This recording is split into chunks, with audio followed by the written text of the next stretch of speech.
इस वक्त हम मेरठ के आरजी कॉलेज में हैं। ये महिला कॉलेज है और ऐसे में यहाँ पर आकर इन लड़कियों से हम बात करेंगे कि क्या इन्होंने कभी अपनी लाइफ में छेड़खानी फेस की है और अब जो एंटी मजनू स्क्वाड या फिर एंटी रोमियो स्क्वाड की बात बीजेपी कर रही है उसके बारे में इनका क्या सोचना है, इनसे बात करते हैं।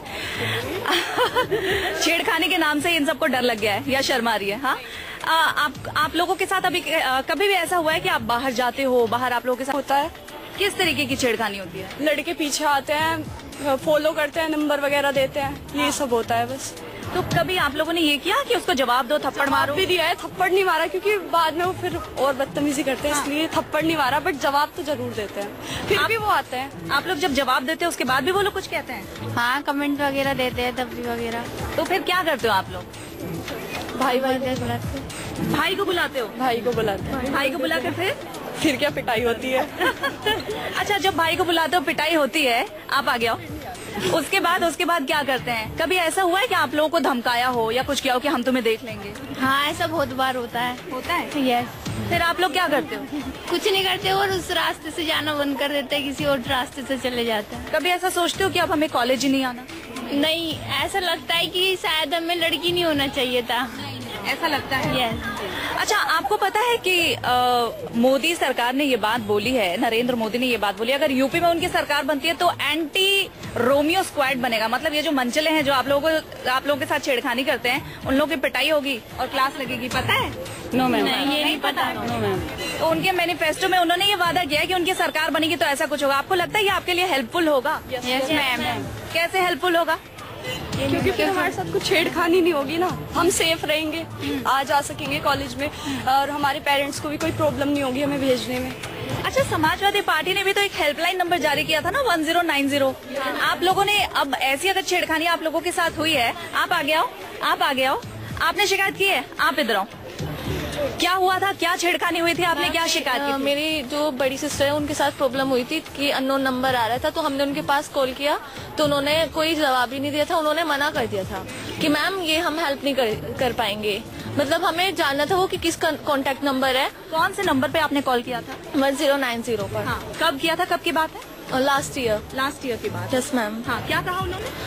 हमने बोला कि हमें ऐसे प्रॉब्लम है, न कोई परेशान कर रहा है, पर उन्होंने बोला कि हम नंबर के बारे में कोई नहीं बता सकते, आपको कुछ नहीं बता सकते कि किसका नंबर है, कैसे है। तो एक तरफ मोदी सरकार है जो कि यहाँ पर बात करें उत्तर प्रदेश में अगर उनकी सरकार बनती है तो वो एंटी रोमियो स्क्वाड लेकर आएंगे, जिससे इन लड़कियों को जो कॉलेज आती जाती हैं, कई ऐसी लड़कियां भी होती हैं जो कि इन मजनुओं के चक्कर में सड़क पे जो इन्हें छेड़ते रहते हैं, फब्तियां कसते रहते हैं, उनके चक्कर में कॉलेज भी नहीं आना चाहती है, उनके पेरेंट्स भी नहीं चाहते कि कॉलेज आए। इनके लिए मोदी सरकार ये कहती है कि अगर उनकी सरकार बनती है उत्तर प्रदेश में तो फिर वो एंटी रोमियो स्क्वाड लाएंगे, जिससे कि ये सारी लड़कियां सेफ हो जाएं, सुरक्षित हो जाएं और आराम से कॉलेज आ जा सके। वहीं दूसरी तरफ अखिलेश सरकार ये कह रही है कि हमने तो हेल्पलाइन जारी किया है और वो बहुत अच्छे से भी काम कर रहे हैं, लेकिन एक खास बात यह है कि अखिलेश ने ये बात भी कही है कि इस हेल्पलाइन पर 1090 पर सबसे ज्यादा जो शिकायतें आ रही है वो लड़कियों की आ रही है, छेड़खानी की आ रही है, उनको परेशान किया जा रहा है, इसकी आ रही है। इस पर भी बात कर लेते हैं। और ये एक्शन लेना चाहिए मोदी सरकार को, ताकि हम लड़कियों को एक हिम्मत मिले कि हम भी उन ऐसे लड़कों का सामना कर सकें। अगर ऐसा होगा तो हमारे पेरेंट्स को भी एक तरीके से हिम्मत मिलेगी कि हमारी लड़की सेफ तरीके से जा रही है। तो कॉलेज की लड़कियां तो हमारे साथ हैं ही, लेकिन इस वक्त कॉलेज की एक अध्यापिका भी हमारे साथ है। Ma'am, you are looking so beautiful. आपके साथ कभी ऐसा हुआ है कि छेड़खानी हुई हो? Thank you so much. I cross that age now, मैं तो अभी काफी सीनियर हो गई हूँ। नहीं, लेकिन यहाँ पर लड़कियाँ कह रही थी कि एज से कोई फर्क नहीं पड़ता और लड़के हो बूढ़े हो सब हर किसी को। एग्जैक्टली द एक्सपीरियंस इज कि एज से तो कोई फर्क नहीं पड़ता और कपड़े पहनने से भी फर्क नहीं पड़ता, बिकॉज हम इतना सिखाते हैं बच्चों को, गर्ल्स को स्पेशली, कि you dress up in a very decent way. But then अगर शलवार कमीज पहना है या उन्होंने क्रॉप टॉप पहना हुआ है जीन्स के साथ, तो भी मर्दों पे कोई फर्क नहीं पड़ता। मैम, आजकल तो बुर्के में लड़कियां जाए तो भी छेड़खानी। हम वही बोल रहे हैं कि आपने अभी हम यही क्लास ले रहे थे कि डिसेंटली ड्रेसअप हो, उनकी वल्चर आइज तो कभी छोड़ेंगी नहीं, बट स्टिल अपने आप का फिर भी आपको करना पड़ेगा। इसका मतलब ये नहीं है कि वल्चराइज नहीं छोड़ेंगी तो हम कुछ भी पहने। अच्छा मैम, एक और बात है, अखिलेश यादव ने 1090 जो हेल्पलाइन जारी की है, कई लड़कियां ऐसी होंगी आपके पास शिकायत भी लेकर आती होंगी कि ma'am we are unable to come to college, हमें बहुत लड़के परेशान करते हैं। तो ऐसे में क्या आप सजेस्ट करते हो कि आप इस हेल्पलाइन नंबर पर कॉल करो, या कैसा रिस्पांस बच्चियों का उस हेल्पलाइन नंबर के लिए है, अगर आपसे कभी बात की हो बच्चियों? ऐसा तो नहीं किया, लेकिन I think what I feel is कि हाँ उससे फर्क तो पड़ेगा और उसको यूज करना चाहिए। If government is giving us some facility तो यंग गर्ल्स को उसको यूज करना चाहिए, व्हाई नॉट, लेना चाहिए। अभी मोदी जी ने ये बात कही है कि अगर उनकी यूपी में सरकार आ जाती है तो एंटी रोमियो स्क्वाड बनाएंगे यहाँ पर, जिसमें महिला पुलिस कर्मियां होंगी और वो कॉलेज के बाहर, कॉलेज एरिया में, यूनिवर्सिटी में होंगे वो। तो आपको लगता है इसका फायदा होगा और ये बनना चाहिए? बनना तो चाहिए, लेकिन फायदा कितना होगा ये मुझे नहीं मालूम, because all these things are just to gain the vote and then once the सरकार is made then all these things fizzle out in the air. मतलब आप ये कहना चाह रहे हो सरकार कोई भी हो, लड़कियों की हालत ऐसी रहेगी? एब्सोल्युटली ऐसी रहेगी। I don't think so there is going to be any change. पश्चिमी उत्तर प्रदेश में 11 तारीख को वोटिंग होनी है। वोटिंग में समय बहुत कम है, लेकिन इस बार जो खास बात नजर आई वो ये, महिलाओं से छेड़खानी का मुद्दा हर एक दल ने बड़ी ही संजीदगी से उठाया है। लेकिन इस बारे में महिलाएं क्या सोचती हैं? उत्तर प्रदेश में, खास करके पश्चिमी उत्तर प्रदेश की बात करें तो क्या लड़कियों के साथ, महिलाओं के साथ छेड़खानी होती है? एनएस कॉलेज में हम पहुंच गए इस वक्त और यहाँ पर कुछ स्टूडेंट्स हमारे साथ मौजूद हैं, फीमेल्स भी हैं, मेल्स भी हैं, उन सब से बात करेंगे। आप बताइए, क्या ऐसा होता है कि छेड़खानी होती है कॉलेज में या कॉलेज के बाहर? हाँ होती है। होती है। कॉलेज के अंदर भी होती है? नहीं, कॉलेज के अंदर नहीं होती, बाहर होती है। किस तरह से छेड़खानी होती है? क्या क्या बोलते हैं लड़के? कमेंट मारते हैं या कुछ और कहते भी हैं? नहीं, बस ऐसा कुछ नहीं कहते, बाहर देखते रहते हैं, ये है बस, और कुछ नहीं, अंदर तो कुछ कह नहीं सकते। बाहर कोई कमेंट करते हैं? यस मैम करते हैं मैम, कुछ भी कह देते हैं लड़के, तो जो मुंह में आता है वही बोल देते हैं, लड़कियों को देख के गाना गाने लगते हैं। एक और बात मैं यहाँ पर आप सबसे कहना चाहूंगी, यहाँ पर बीजेपी ने अपने मैनिफेस्टो में ये कहा है कि अगर उत्तर प्रदेश में उनकी सरकार आ जाती है तो वो एंटी रोमियो स्क्वाड बनाएंगे। एंटी रोमियो स्क्वाड के बारे में यही कहूंगी कि वो हर एक कॉलेज के बाहर एक पिकेट होगा जिसमें महिलाएं होंगी, पुलिसकर्मी, और वो ऐसे रोमियो को सबक सिखाएंगी, उन्हें पकड़ेंगी, सजा देंगी। आपको लगता है ये बनना चाहिए? यस मैम, सबको लगता है बनना चाहिए? लड़कों के लिए थोड़ी टेंशन वाली बात हो जाएगी क्या? यस मैम, हो जाएगी। और मैम वैसे भी कितने दिन चलेगा एंटी रोमियो स्क्वाड? 10 दिन, जैसे पहले चला था मजनू का पिंजरा, तो कुछ दिन ही चले पाएगा। ऐसे तो कोई है नहीं कंपलसरी के रेगुलर चले।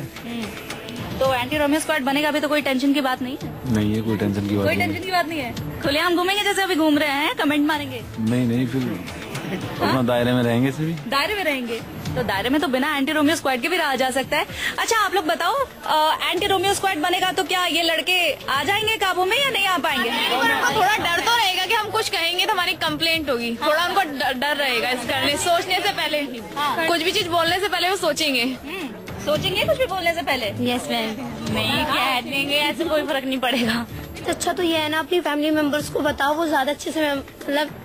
लेकिन फैमिली मेंबर्स तो ये भी कहेंगे, जैसे मेरी मम्मी है वो तो ये कहेंगी बेटा अब थोड़ा ध्यान से आप खुद ही रहो, फिर क्या? नहीं, ध्यान से तो हम भी रहेंगे, लेकिन ऐसा नहीं है कि लड़कों लोगों को आजादी मिली होती है। उन्हें भी ये सोचना चाहिए कि उनके घर में भी माँ है, उनके घर में भी बहनें हैं।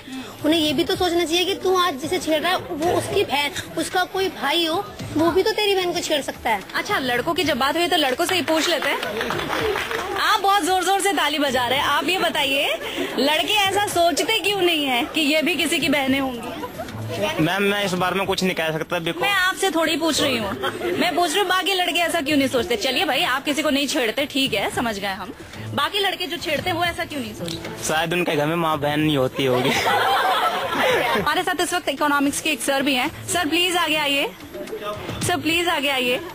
सर, लड़कियों के साथ पश्चिमी उत्तर प्रदेश की अगर हम बात करें, वोटिंग होनी है तो ये बहुत बड़ा मुद्दा, इलेक्शन जो होना है 11 तारीख को, बहुत बड़ा मुद्दा इस बार बनाया गया है कि लड़कियों के साथ जो छेड़खानी होती है उसे हम कम करेंगे। चाहे वो अखिलेश की बात करें 1090, वो तो पहले ही बता रहे हैं कि हमने जारी कर दिया है।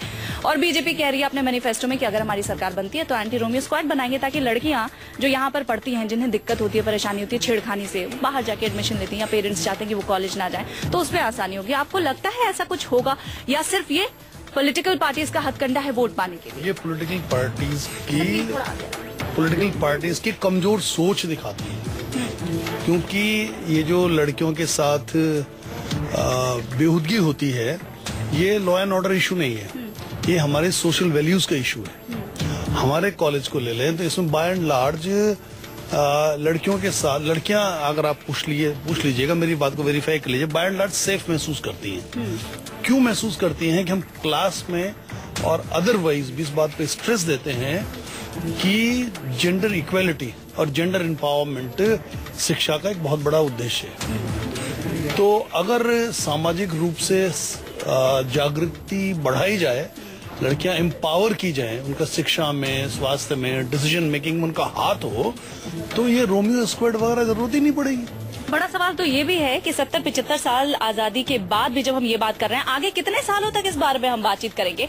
अब तो जो राज्य के चुनाव हो रहे हैं उसमें ये मैनिफेस्टो में बातें आ रही है और बड़ी संजीदगी से ये बातें उठाई जा रही है कि लड़कियों को जो छेड़ा जाता है, जो छेड़खानी का मुद्दा है वो ना हो, इसे हम सुनिश्चित करेंगे।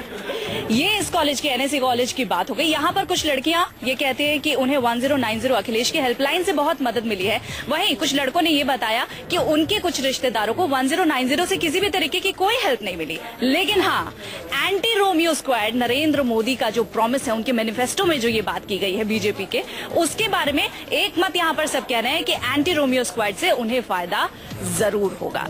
चलते हैं एक और कॉलेज और वहां पर स्टूडेंट्स की राय जानते हैं।